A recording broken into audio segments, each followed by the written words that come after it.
Qatar has a long-standing tradition of hosting such major events, from the Doha round of trade negotiations in 2001, launching the Doha Development Agenda to improve the aspects of developing countries, to hosting the second South Summit in 2005, the largest gathering of leaders from the developing world. Excellencies, as we come to the end of the Istanbul Programme of Action, we chartered out a vision and strategy for the sustainable development of LDCs. It is both timely and important to revisit its implementation.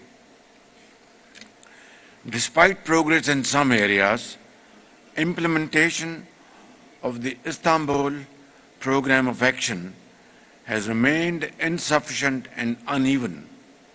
Only 4 countries were able to graduate out of least developed status.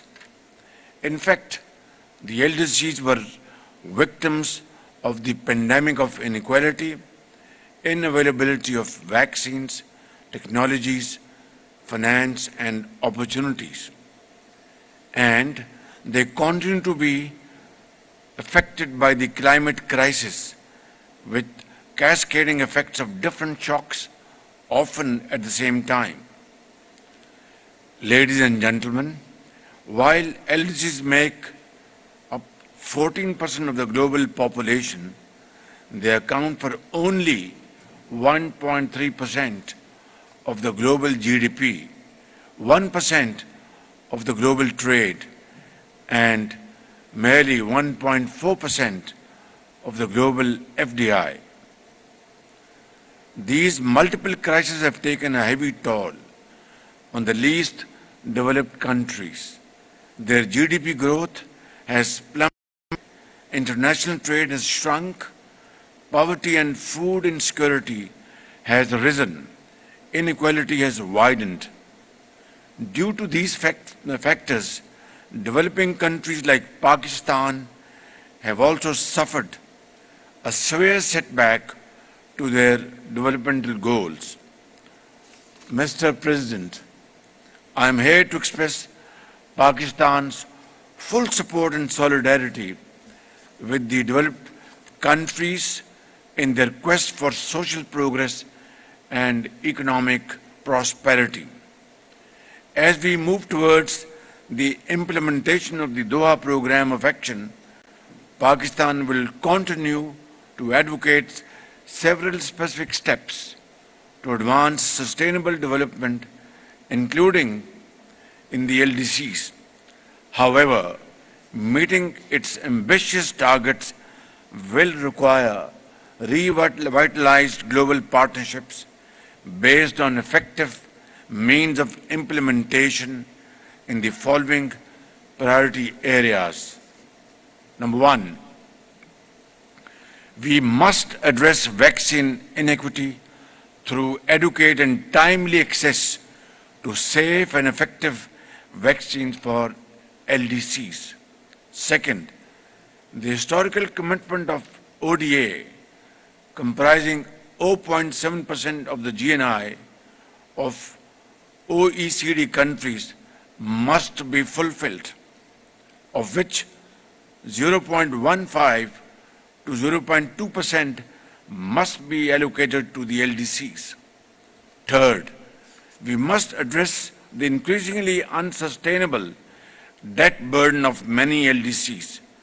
It is a matter of great concern that 6 LDCs are classified as suffering from the debt burden, while 17 are at high risk of debt distress. Fourth, we must provide universal access to social protection in order to support the most needy and vulnerable. Fifth, we also need to reform the unequal international financial architecture, make it people-centric and designed to address special needs and weaknesses of the LDCs. Lastly, an international technology compact aligned with the SDGs should be adopted. It should offer easy access to the developing countries to relevant advanced technologies, develop their productive capacities, and bridge the digital divide. This would enable the least developed and other developing countries to participate on an equal footing in the emerging knowledge-based global economy. Mr. President, I am pleased to note that the Doha Programme of Action sets an ambitious target to enable 15 additional LDCs to meet the criteria for graduation by 2031.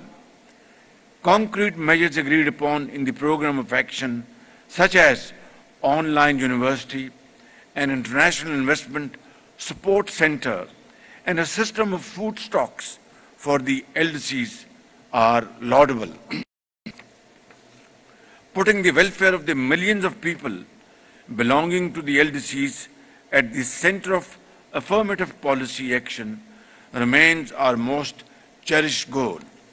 Let me assure you that Pakistan will actively support the implementation of the Doha Programme of Action, including within the framework of South-South cooperation.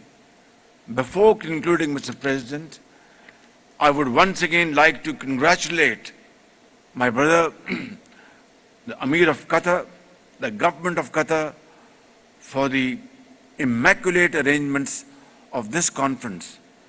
Qatar has further bolstered its standing in the Community of Nations as a champion of sustainable development of the Global South.